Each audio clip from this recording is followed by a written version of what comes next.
Hello, Malcolm here, and welcome to this class on Daniel in the A New Thing series for the Thames Valley and Watford Churches of Christ.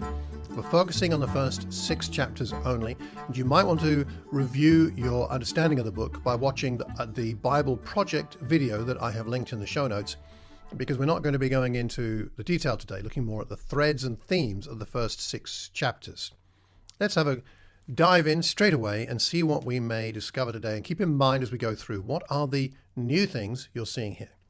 One of the things I think we see in chapter 1 is the fact that youth is no barrier to being useful to God to do a new thing.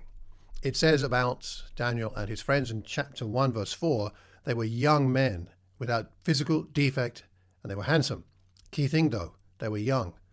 And young means young. It means they were well under 30. Let's put it that way. We can't be sure of the exact age, but they were people who would otherwise be considered to be not that particularly useful at that point, perhaps. And yet, they have such conviction that they stand up to the palace master in chapter 1, verse 8, and Daniel resolves to not defile himself with the royal rations of food and wine. He asks the palace master to allow him not to defile himself. He eats only vegetables, and his friends as well. And of course, at the end of that, God vindicates this because they are seen to be healthier than those who had not had the same diet.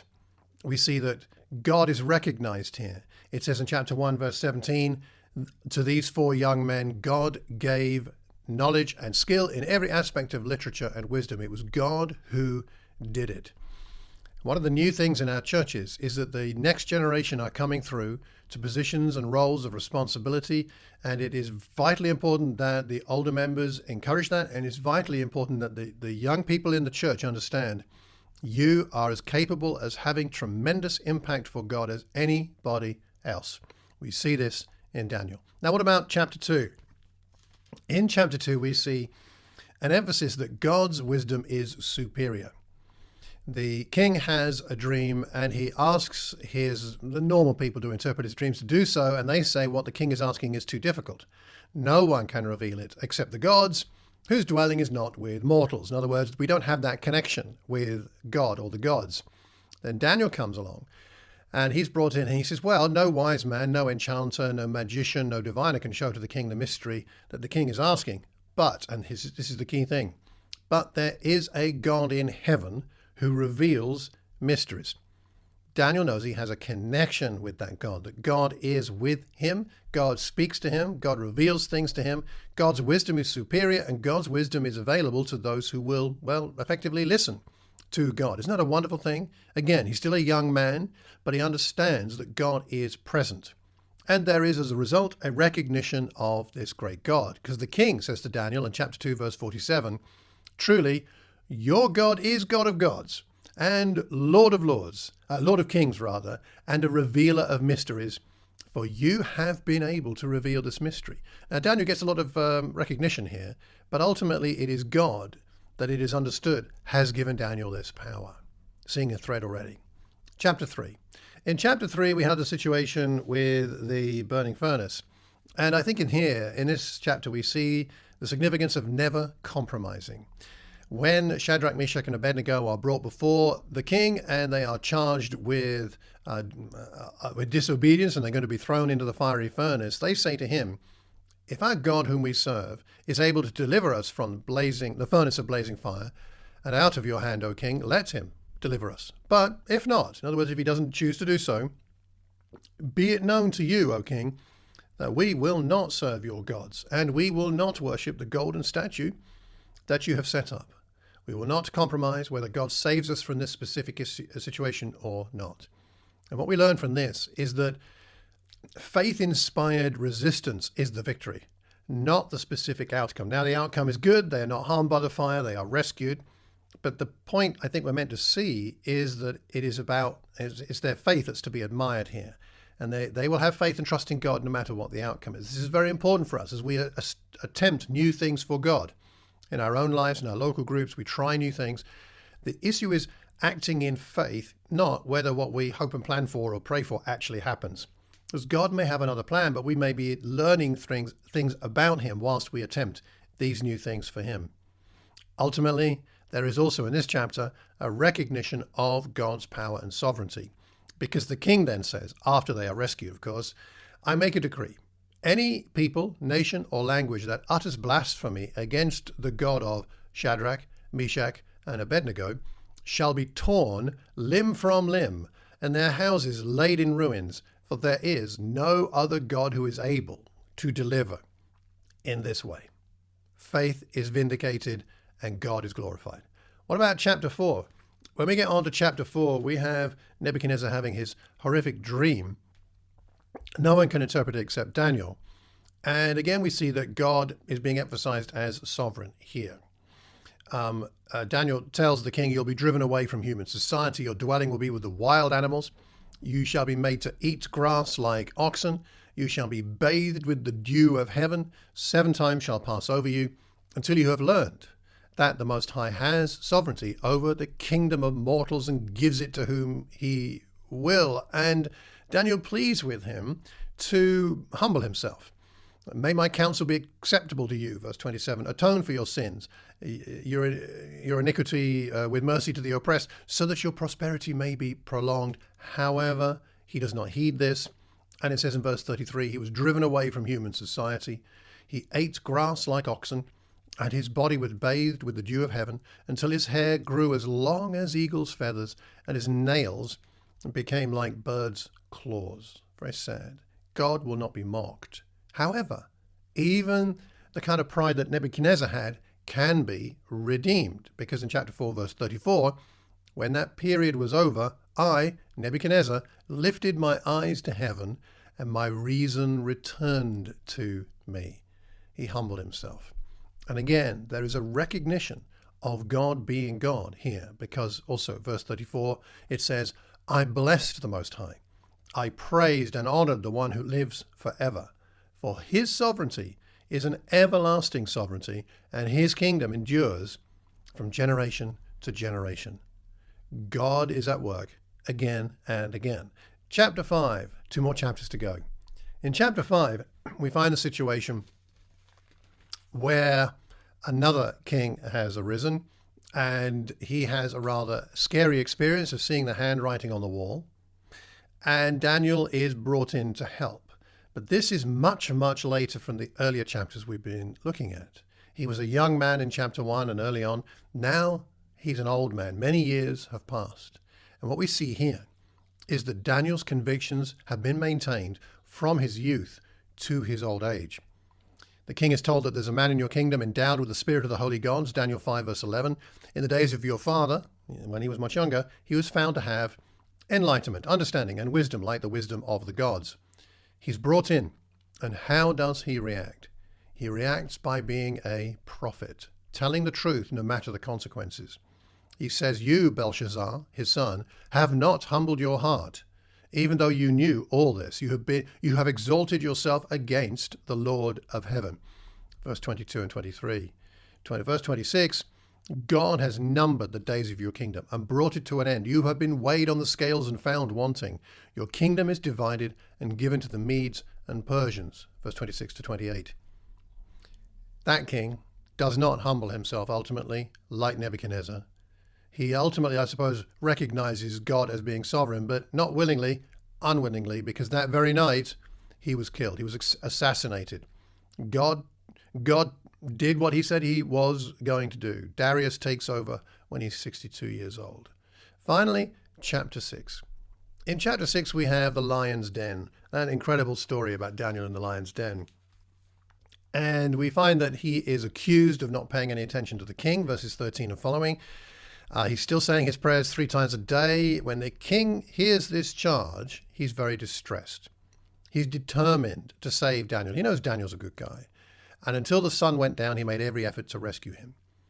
But the conspirators came to the king because they want to do away with Daniel. And they said to him, know, O king, that it is a law of the Medes and Persians that nothing that the king establishes can be changed. Verses 13 to 15. The king is in a bind. The king is trapped. Daniel's ultimately trapped in the lion's den. But who's really trapped? I mean, the king's outside the lion's den, but actually he's more trapped than Daniel is, because Daniel has God. He's rescued, and he says in verse 22, "My God sent his angel and shut the lions' mouths so that they would not hurt me, because I was found blameless before him. And also before you, O king, I have done no wrong." He's just prayed to God, of course. That's all he's been doing. He has integrity. He has trust in God. And ultimately, God is recognized as being God. In chapter 6, verse 26 to 27, that king says, "I make a decree in all my royal dominion, people should tremble in fear before the God of Daniel. He is the living God, enduring forever. His kingdom shall never be destroyed. His dominion has no end. He delivers and rescues. He works signs and wonders in heaven and on earth, for he has saved Daniel from the power of the lions." What are some of the things we learn about God through all of this? I think we learned that God gives things to his servants when they need those things. He inspires Daniel to test the regime in chapter 1. He gives Daniel wisdom in chapters 1, 4, and 5. He gives Daniel boldness in chapters 4, 5, and 6. And he strengthens Shadrach, Meshach, and Abednego in chapter 3. God gives his servants the wisdom, the courage, the strength that they need at the time when they need it.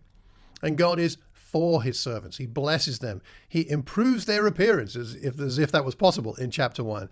He effectively, through the work he does through them, they end up getting promoted in chapters 2, 3, 5, and 6. And of course, he rescues them in chapters 2 and 3 and 6. God is so active here in his people, through his people. And indeed, he is active against his opponents. In chapters 3, 5, and 6, he stuns his opponents with his power, and he humbles them over and over again in chapter 1, chapter 3, chapter 4, chapter 5, and chapter 6. And what does God through this do for himself? He causes Gentiles to honor his chosen people in chapters 1, 2, 3, 5, and 6. And he causes Gentiles to even worship him in chapters 2, 3, 4, and 6. God is at work. God is honored. God is glorified. God is seen as sovereign. God becomes more prominent to the people in this Gentile secular world through Daniel and his friends. They are willing to be in a new place, trying new things with his strength, and then God gets the glory. And we still read about it and find it inspiring even today. So what might we learn from all this for ourselves? Well, I think the first thing is that new things, like going to a foreign land to learn a foreign language and surrounded by foreign people, eating foreign food and not being around the temple and the priests and the prophets back in Israel, new things like this, doing new things for God, are fear-inducing and uncomfortable, even dangerous and risky. That's what we see in the first few chapters of Daniel. New things put us in a place where we have the opportunity to experience the power of God in new and more profound ways. I doubt Daniel and his friends would have chosen this situation they find themselves in, but having been in it and experienced the power of God, would they go back to Jerusalem? They found things to be incredibly inspiring in this dangerous new thing territory. New things experienced like these people here give us the opportunity to grow in our relationship with God. Can you imagine how much more deep and profound Daniel's relationship was with God at the end of these experiences than before? And new things reveal new gifts in us and our community. The four of them, the three friends and Daniel, they experienced new things together. They found new strength and new courage that they didn't know they had, and new wisdom for that matter. So to wrap up, God doing new things in his people almost always results in those people experiencing fear. You can't do new things effectively for God without experiencing some kind of fear. Secondly, when God's people deliberately choose faith in the midst of fear, they experience God at work. Thirdly, when God is at work in these people experiencing a new thing, he becomes visible to the world and receives glory. And finally, when God has an impact on this world and gets the glory he deserves, the memory of such events passes down from one generation to another. Now and again, I sit around with old friends of mine and we reminisce about things from 5, 10, 15, 20, 30, 35 years ago. We say, do you remember when God did this and how God did that? It's so inspiring. And we hope to pass on that to the next generation, but also the next generation and the generation after that will have their own new things to try. That will be fear-inducing, but when combined with faith, will give them experiences of God that change things for them and the world around them, that then they will pass those stories on to generations yet unborn. Isn't that so inspiring? That's what we see right here with Daniel and his companions. So some final questions for you to stimulate discussion in your local groups. Firstly, Who do you relate to most in these chapters and why? Is it Daniel, Shadrach, Meshach, and Abednego, Nebuchadnezzar, or Belshazzar, or even Darius? Who do you relate to and why? Secondly, what do you think the main lesson is that God wants you to take from Daniel chapters 1 to 6? The main lesson God has in mind for you. Thirdly, how do the experiences of these chapters relate to any new thing in your life? Anything in your life at work, at home, with family, anything going on? How do the experiences of these chapters relate to anything new in your life? And finally, how do the experiences that people had in these chapters relate to anything new in your faith community? Not just for you personally, but in your local group. Love to know what you think, so drop me a line. You can send an email to the email you see on the screen or in the show notes. And next time we'll be looking at Esther. Until then, though, I do hope and pray that what you've heard and seen in the life of Daniel and his friends will inspire you to combine fear with faith and then trust that God will reveal his sovereignty and power that will make a difference to you and to all the people around you, especially those who don't yet share in your faith. Till the next time, take care and God bless.